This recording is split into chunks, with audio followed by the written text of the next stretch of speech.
누가복음 19장 45에서 48절까지 저와 여러분들이 한 목소리로 봉독하겠습니다. 19장 45절입니다. 시작. 성전에 들어가사 장사하는 자들을 내쫓으시며 그들에게 이르시되 기록된 바 내 집은 기도하는 집이 되리라 하였거늘 너희는 강도의 소굴을 만들었도다 하시니라. 예수께서 날마다 성전에서 가르치시니 대제사장들과 서기관들과 백성의 지도자들이 그를 죽이려고 꾀하되 백성이 다 그에게 귀를 기울여 들으므로 어찌할 방도를 찾지 못하더라. 아멘. 오늘 말씀의 제목은 성전 정결 사건의 의미. 오늘 말씀은 예수님께서 예루살렘에 들어오셔서 성전에서 장사하는 자들을 몰아낸 성전 정결 또는 성전 정화 사건이라 불리는 이야기입니다. 예루살렘으로 들어오신 예수님께서 입성 바로 다음 날 성전을 찾으십니다. 마태, 마가에는 그 다음 날이라 기록되어 있고 누가복음에는 우리가 지난 시간 설교를 떠올려 보면 알듯이 예수님이 성전에 입성하셨고 예루살렘 성을 바라보며 우시는 장면까지 있었고 다음 날이라 칭하지 않고 바로 성전 이 정결 사건이 등장합니다.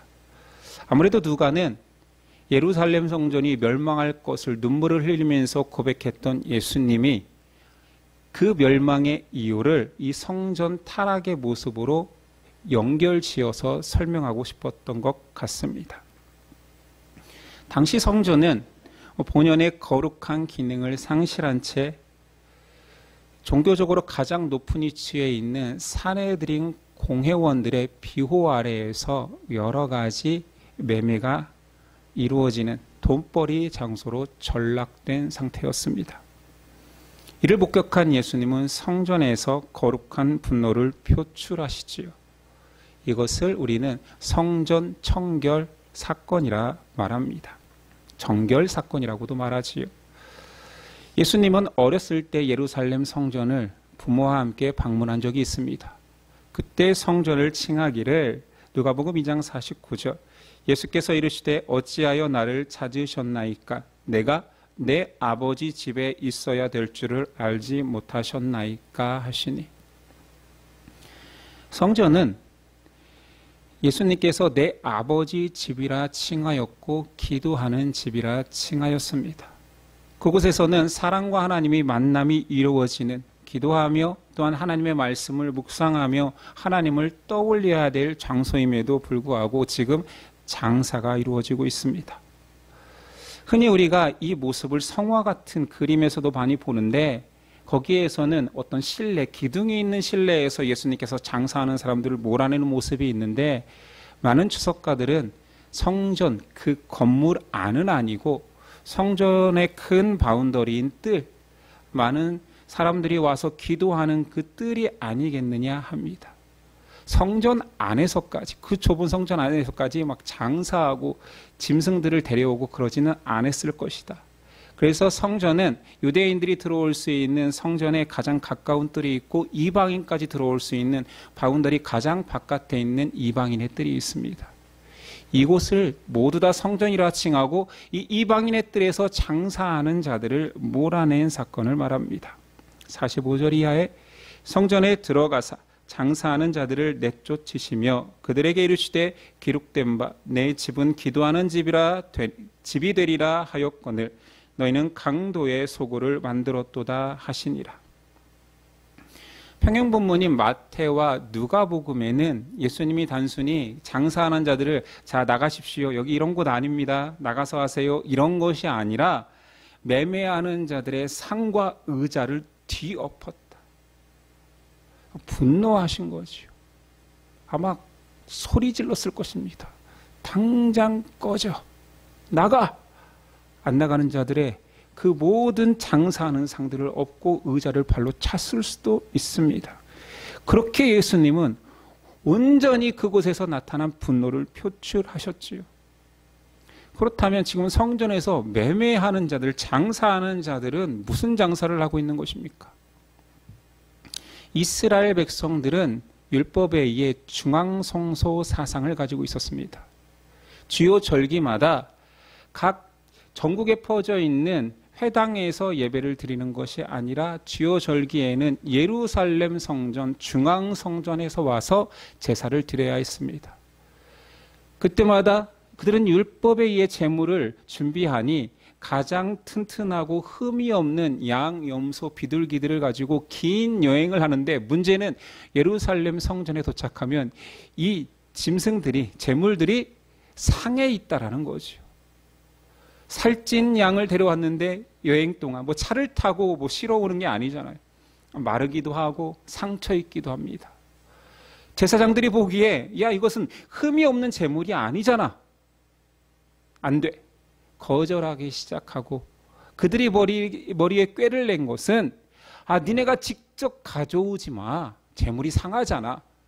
성전에서 우리가 준비한 흠없고 튼실한 제물을 준비할 테니 너희는 돈만 가져와서 사서 제물을 드려라. 그래서 성전에서 지금 가축을 팔고 제물을 파는 매매가 이루어지는 것입니다. 성전 관계자들과 이 장사하는 사람들이 암암리, 그들의 비호 속에서 이익을 챙기는 일이 지금 발생하고 있는 것이지요. 또한 이스라엘 백성들은 사람마다 성전세를 내야 됩니다. 당시 통용되고 있는 로마 화폐가 아니라 성전의 성전세는 유대 화폐로 환전해서 내야 됩니다. 이것도 좀 불합리하죠. 로마 거 안 봐도 유대 화폐로 받고, 누가 요즘 유대 화폐 쓴단 말입니까? 여기가 쓰잖아. 자, 바꿔줄게. 환전하면서 수수료를 떼는 것입니다. 이런 일들이 지금 성전에서 이루어지고 있습니다. 누가 보아도 종교 행위보다 장사치들의 장소가 이루어지는 곳이 되어버렸지. 신앙인들이 지금 성전에서조차 터무니없는 이권 챙기기 모습을 우리가 지금 보면서 어떻게 이럴 수가 있어 하고 어이없어 할 수도 있겠지만, 안타깝게도 현대의 교회에서도 이런 이권 개입의 모습은 종종 등장합니다. 큰 교회에서는 매주 많은 소비재들이 교회에서 사용되잖아요. 먹거리부터 간식, 선물, 이 모든 것들이 누군가는 사야 하고 교회는 예산을 지불해야 하는데, 작은 것들은 차처하더라도 큰 것들을 사야 되는 경우가 있습니다. 예를 들어 담임 목사 차, 교회 봉고, 버스, 그것들은 교회 정관에 의해서 정기적으로 교체가 되어야 됩니다. 그럴 때마다 누군가가 딜러가 되어야 되잖아요. 세상에는 자동차를 파는 사람들이 있어야 되니까. 그것만 있습니까? 해마다 여러 가지 수많은 보험들이 갱신됩니다. 상해보험부터 운전자 보험, 자동차 보험, 많은 직원이 있을수록 그 많은 보험들이 계속 갱신되고 있지요. 가장 큰 것은 큰 교회일수록 교회 1년 예산이 크기 때문에 그 예산을 맡기는 주거래 은행이 필요합니다. 자, 그러면 우리 상식적으로 생각해 봅시다. 크고 작은 이런 많은 이권들이 개입된 일이 있는데 누가 해야 됩니까? 누구한테 맡겨야 됩니까?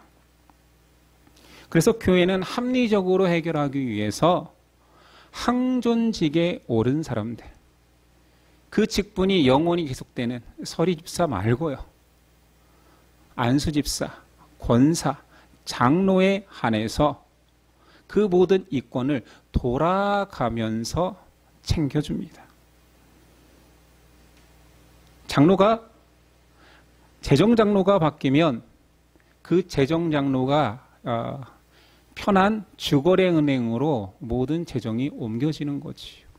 그래서 은행권에서 가장 귀히 접대하고 로비하는 사람들은 큰 교회 재정장로님입니다. 어쩔 수 없이 교회는 소비해야 되고 많은 이권 문제가 걸려있기 때문에 이런 정관을 두고 돌아가면서 혜택 보게 했는데, 제가 부목사를 있을 때 어떤 일이 있었냐면, 그 해에 교회 봉고차가 교체하는 시기가 걸린 차가 하나 있었고 담임 목사님 차를 바꿔주기로 되어 있었습니다. 교회 본고와 담임 목사님 차의 가격은 2, 3천만 원 차이가 납니다. 순서에 따르면 항준직, 본고차를 받을 그 자동차 매매를 하시는 장로님이 본고차를 받아야 되고 다른 여자 권사님이 담임 목사님 차를 받아야 됩니다. 근데 몇 달 차이 나지 않으니까 장로님이 자기가 담임 목사님 차를 계약하고 권사님에게 본고차를 드렸습니다. 아, 그럴 수 있지 하면 좋은데 문제는 싸움이 났습니다. 내 순서를 어겼다라는 거지요. 근데 그 권사님이 큰 소리 칠 수 있었던 이유는 그 권사님의 남편도 장로님입니다. 2대1이 된 거죠. 항준직 2명이 장로와 권사 부부가 장로 물론 그 장로님의 아내도 권사님이었습니다. 막상막하지. 조용히 만나서 찻집에서 해결했으면 좋겠지만 교회에서 큰 소리를 냈기 때문에 저 같은 사람도 알게 되었습니다. 안타깝지요. 황당한 해프닝이지요. 그 작은 이권조차 원칙대로 하지 않아서 이런 일들이 벌어진다라면 더 큰 이권이 있을 때는 얼마나 악유다툼인지 혹시 아십니까? 교회가 성전 건축을 한다라고 하면 분란이 끊이지가 않습니다. 이유는 헌금하기 싫어서가 아니라 재정 담당자의 말도 안 되는 행태 때문에 이런 일들이 벌어지곤 합니다.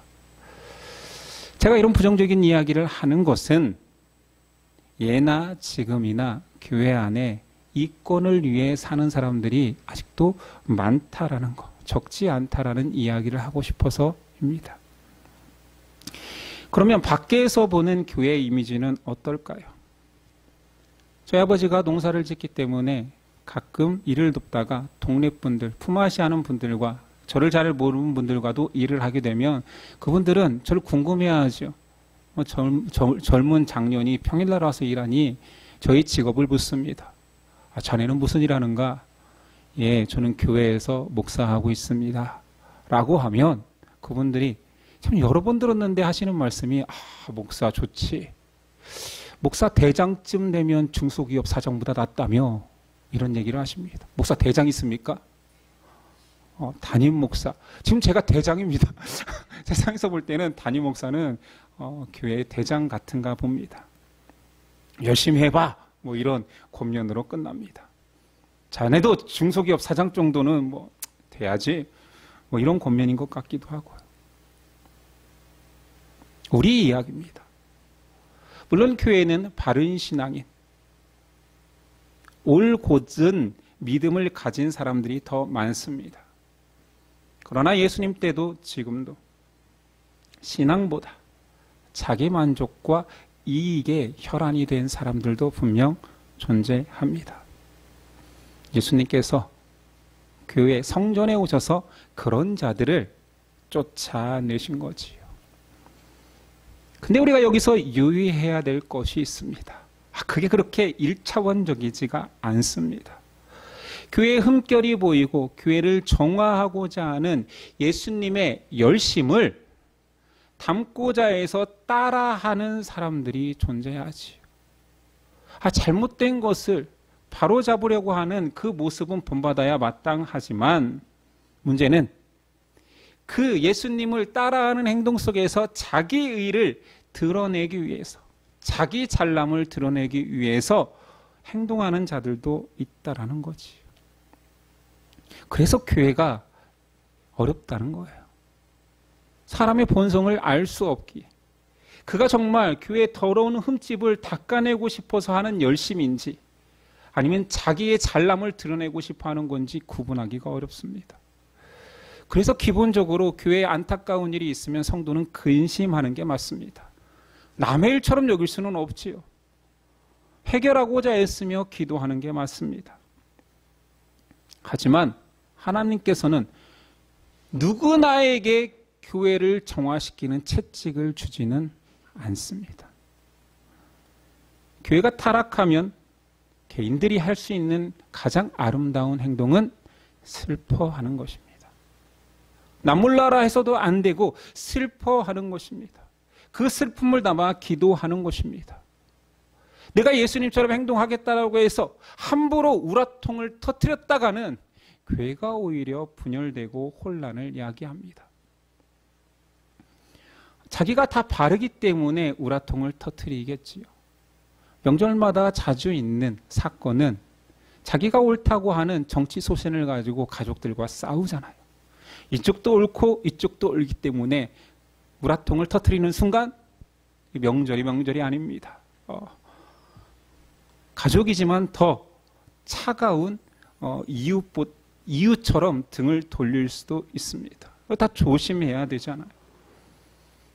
현대교회에서 이권을 위해서 뛰어가는 사람은 많이 있다 할 수는 없습니다. 암암리에 활동하겠지요. 그러나 저는 현대교회에서 자기 이익과 자기 의를 위해서 행동하는 많은 무리들이 지금도 있으니 오히려 이권을 위해 외치는 자들보다 정치적 자기 의를 위해 외치는 자들이 더 많다라는 거지. 한국교회가 분열되고 있습니다. 정치가 뭐라고? 분명히 하나님 나라와 세상 나라는 이분법적으로 분리되어야 함에도 교회에 와서까지 세상 나라 걱정을 하고 세상을 바로 잡자라고 이야기합니다. 그것은 바른 신앙이 아닙니다. 여기 정치적 소신이 강한 사람이 있겠지요. 잘못 생각이라고 여기는 사람들을 바로 잡아주고 싶은 간절함이 있겠지요. 그러나 교회에서는 조심해야 됩니다. 물론 3, 4, 5 모여서 자기 정치적 성향과 맞는 사람과 같이 이야기하는 거 왜 나쁘겠습니까? 그러나 반대자들을 향하여서는 입 다무십시오.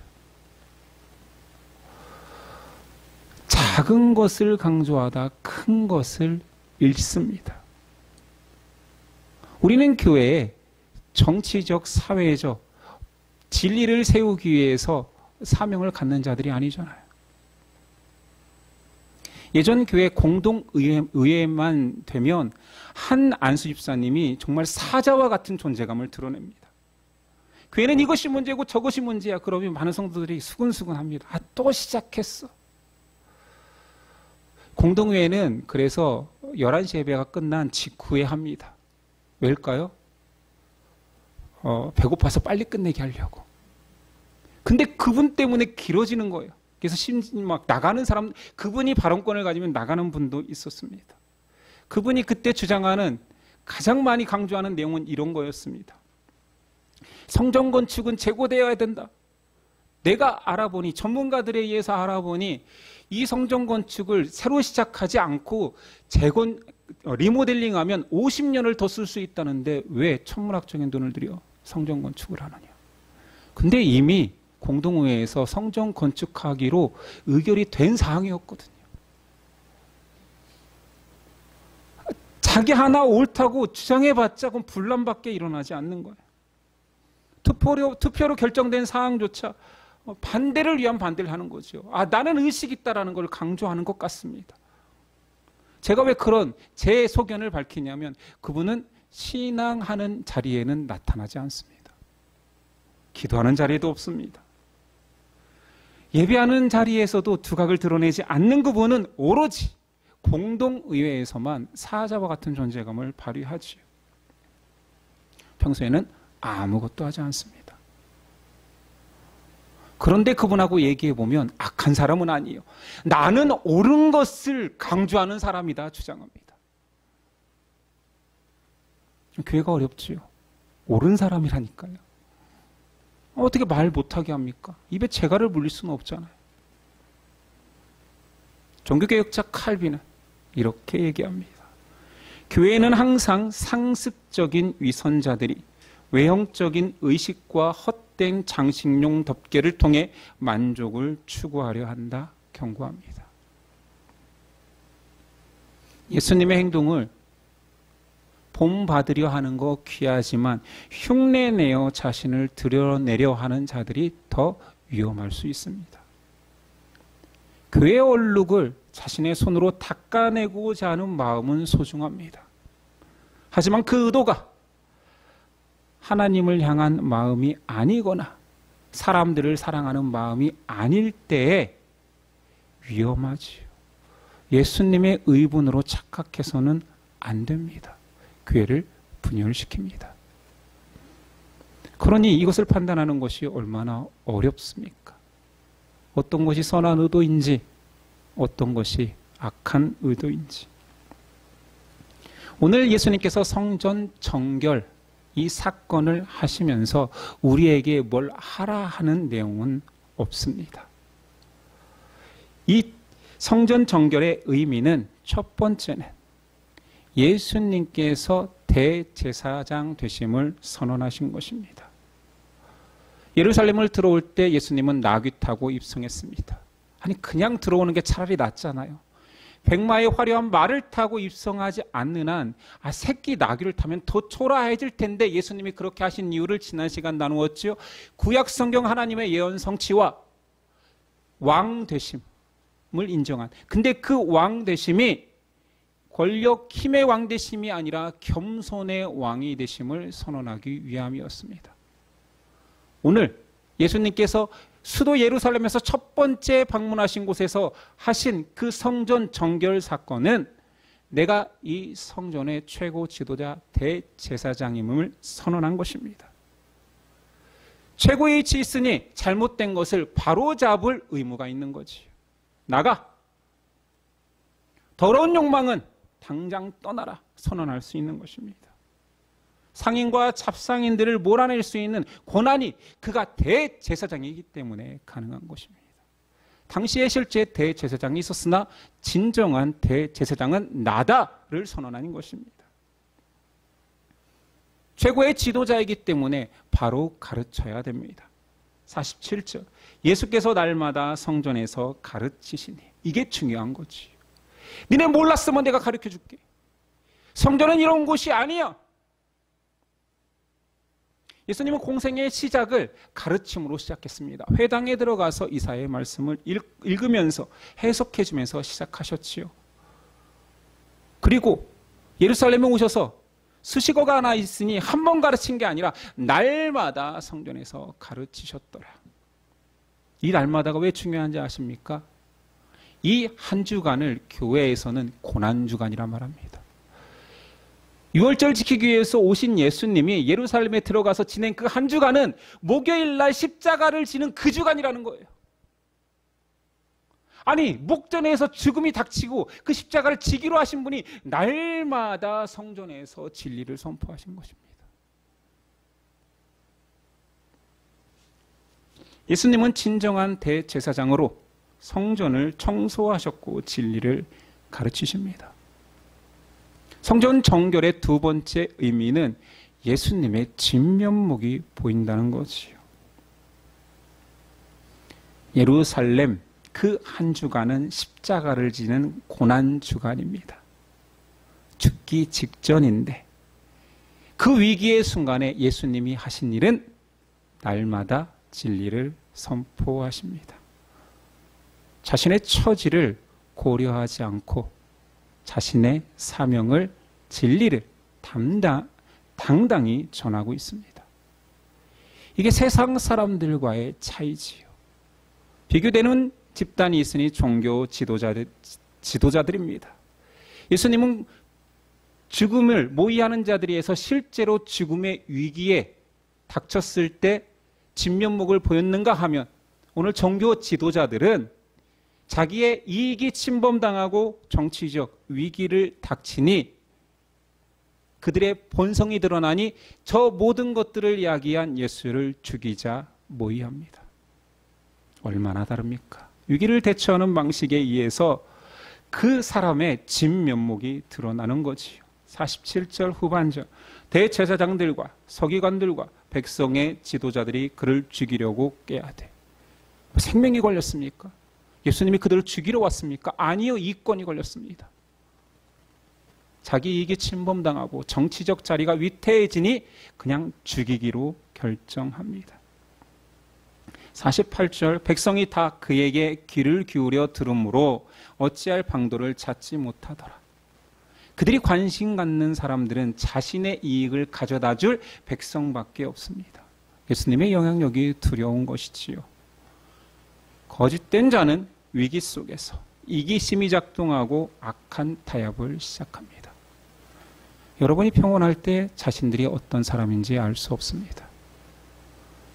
자기의 이익이 침범당하거나 나의 권위가 무너지는 상황에서 나의 본성이 드러나죠. 이기심이 작동하기도 하고 죄를 택하고 악한 계획을 세우기도 합니다. 위기는 그렇게 그 사람의 본성을 드러내게 하는데 예수님은 죽음의 위기 속에서도 진리를 전하십니다. 셋째, 예수님의 성전 정결 사건을 통하여서 주시는 의미는 처음 오신 예수님이 이스라엘 전체를 상징하는 예루살렘에서 도착해서 처음 가신 곳이 성전이고 성전을 청소하십니다. 초림 예수가 수도에 와서 처음 하신 일이 성전 청소라면 마지막 때에 재림 예수님이 하실 일도 우리는 유추할 수 있습니다. 19장 전체는 계속 하나님의 구원과 심판을 얘기하고 있습니다. 예루살렘에서 오신 예수님이 바로 정치적 행보를 하지 아니하시고 로마의 집권자들을 몰아내지 아니하시고 자기를 따르고 믿는 신앙인들이 거하는 성전에 가셔서 정화하는 일을 하셨습니다. 그렇다면 예수님이 다시 오실 때 어디 가실까요? 국회의사당 갈까요? 백악관 갈까요? 권력자들을 향하여 심판하러 가실까요? 아니요. 예수님은 교회에 오십니다.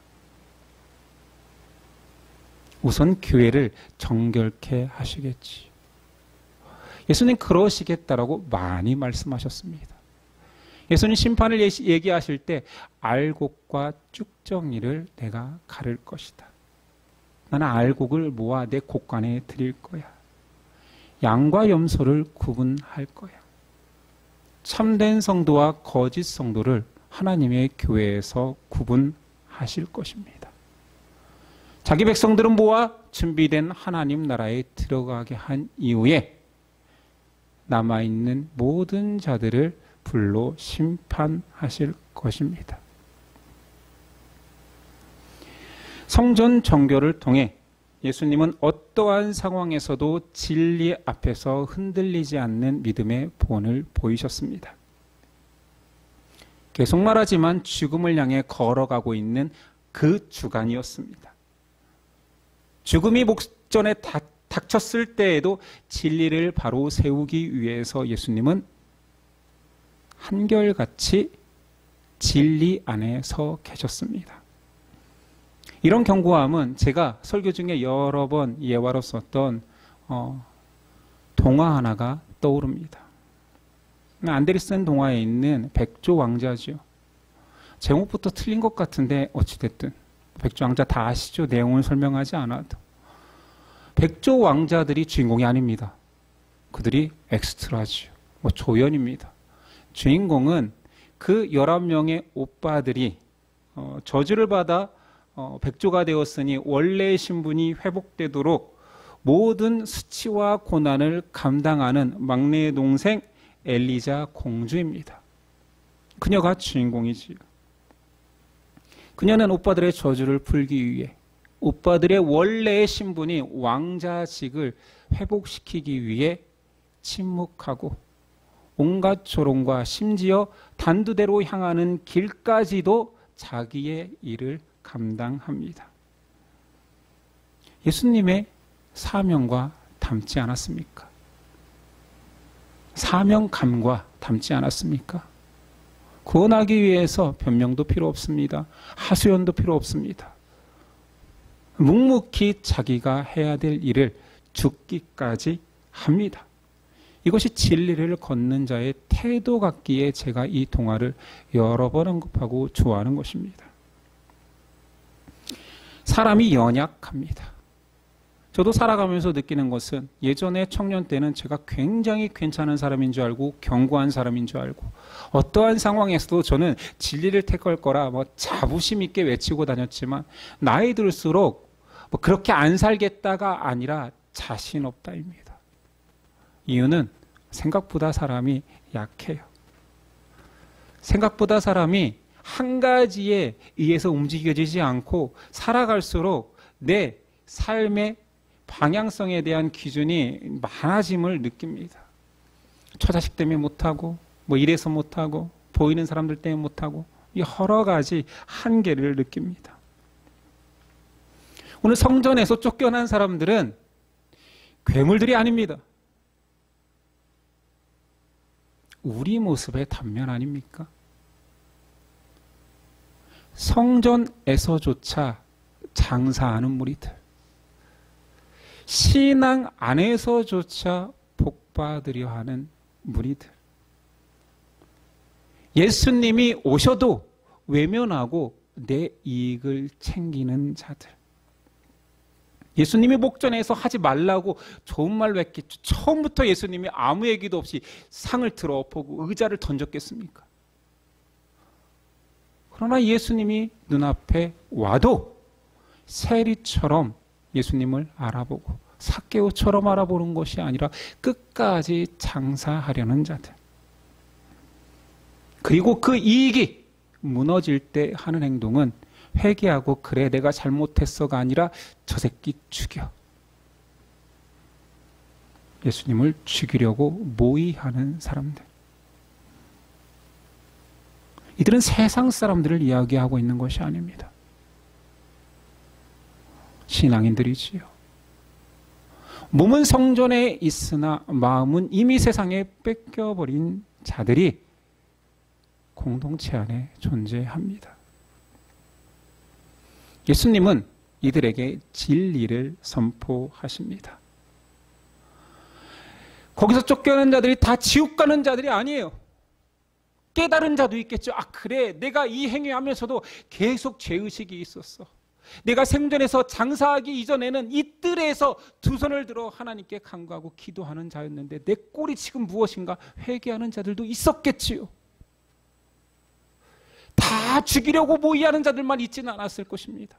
아, 그래, 내가 이 더러운 짓 안 하고 싶었는데 그래, 이참에 때려치우고 이제 제대로 신앙생활 해보자, 하나님 앞에 당당하게 살아보자 하는 사람도 있었을 것입니다.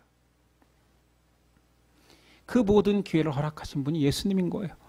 아니, 상을 엎어주니 얼마나 감사합니까? 이 상을 다시 고치고 있지는 않겠지요. 아, 이 사람 가면 장사 다시 시작해야지 하는 자도 물론 있었을 것입니다. 예수님은 그렇게 상을 엎으시고 진리를 선포하심으로 자기 백성을 회복시키십니다. 지금은 심판의 때가 아닙니다. 구원의 때였지요. 다시 오실 때 그들 중에 자기의 죄를 회개하고 그래, 내가 메시아를 만났지, 내 더럽고 추악한 상을 다 엎으셨지, 그리고 나에게 구원을 가르쳐 주셨지. 예수님 다시 오실 때 내가 그때 예수님 말씀으로 인하여서 예수님 조금이라도 닮아 예수님이 왕으로 오시는 이때에 예수님을 왕으로 진정 모십니다 찬양하는 자들이 나타날 것입니다. 지금 우리가 그렇게 준비된 신부들인 거예요. 신랑이 다시 올 때 내가 준비되어 있습니다. 내가 당신을 신랑으로 모시겠습니다. 내 왕국의 왕이 되옵소서 기다리고 있었습니다 하는 자들이 인생의 상이 엎어졌기 때문에 시작된 거 아닙니까?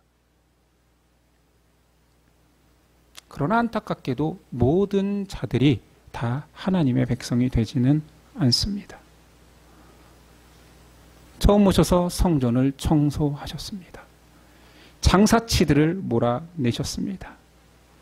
다시 오시는 예수님도 성전을 청소하실 것입니다. 내가 키를 잡고 알곡과 쭉정이를 광풍에 흩날리게 하겠다. 마지막 때의 믿음을 보겠느냐?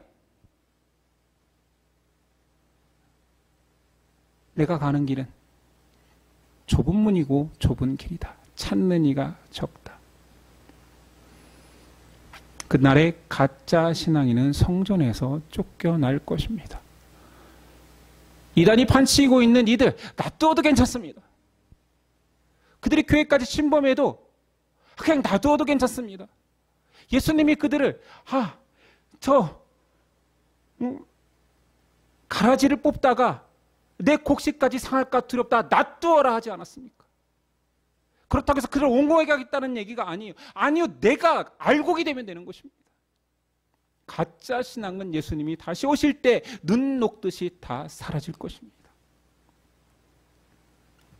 우리 연약함을 알고 있습니다. 그렇다고 해서 연약한 나를 진리보다 앞세우지 마십시오. 무슨 말입니까? 나 이러니까 내 신앙을 이해해달라. 나 못났으니까 못한다. 나 연약하고 죄 있는 자인 거 하나님이 더 잘 아시지 않습니까? 나보고 어쩌라고요? 이 연약한 몸을 가지고 어떻게 열심히 내라고요? 핑계대지 맙시다. 핑계대지 말고 울면 됩니다. 아프면 울고 힘들면 울고 못하면 안타까워서 우는 거지, 그 잘난 입으로 핑계대기 시작하면 성전에서 장사하는 행위까지도 당위성을 갖습니다. 지금 나약하고 못난 우리, 진리 앞에서 이익을 계산하는 우리, 나의 성공을 위해 사람은 얼마든지 진리는 밟아버릴 수 있는 우리, 그런 우리에게 예수님 오셔서 가르쳐 주십니다. 버리라. 내가 뒤집어 엎은 것을 주섬주섬 다시 차리지 말아라. 너는 지금 심판받는 때가 아니다. 잘못된 것을 바로 가르쳐주는 나의 교훈을 들어라. 그래서 날마다 성전에 가십니다. 우리를 살리기 위함이지요. 우리의 잘못됨을 고치라는 거지요. 생명의 길로 인도하고 계십니다.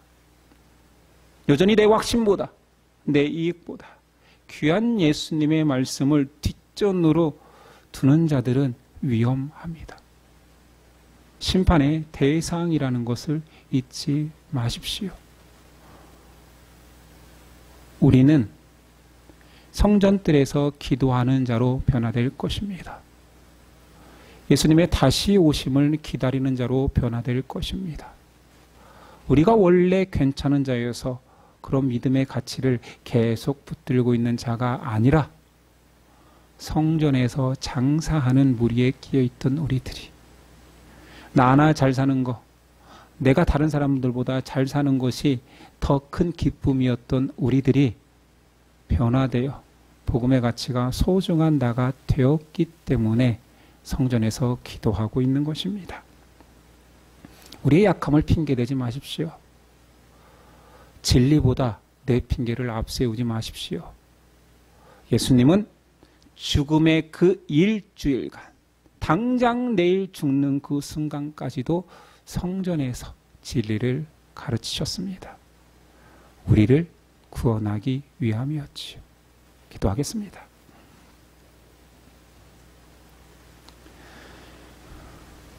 주님의 신실하심을 봅니다. 나를 구원하기 위한 예수님의 열심을 봅니다. 연약하고 비참한 죄에 빠져 있는 우리를 변화시키기 위하여서, 구원하시기 위하여서 고난의 마지막 한 주간도 계속 복음을 전하신 예수님을 봅니다. 외면하는 자들은 그의 백성이 아니요, 그의 말씀에 귀 기울여 나도 부족하지만 여전히 죄인이지만 듣겠습니다, 따라가 보겠습니다 하는 자를 찾고 계십니다. 마지막 심판의 날에 주님의 오심을 두려워하기보다 경외함으로 감격할 수 있는 우리 되도록 도와주옵소서. 예수 그리스도의 이름으로 기도드립니다. 아멘.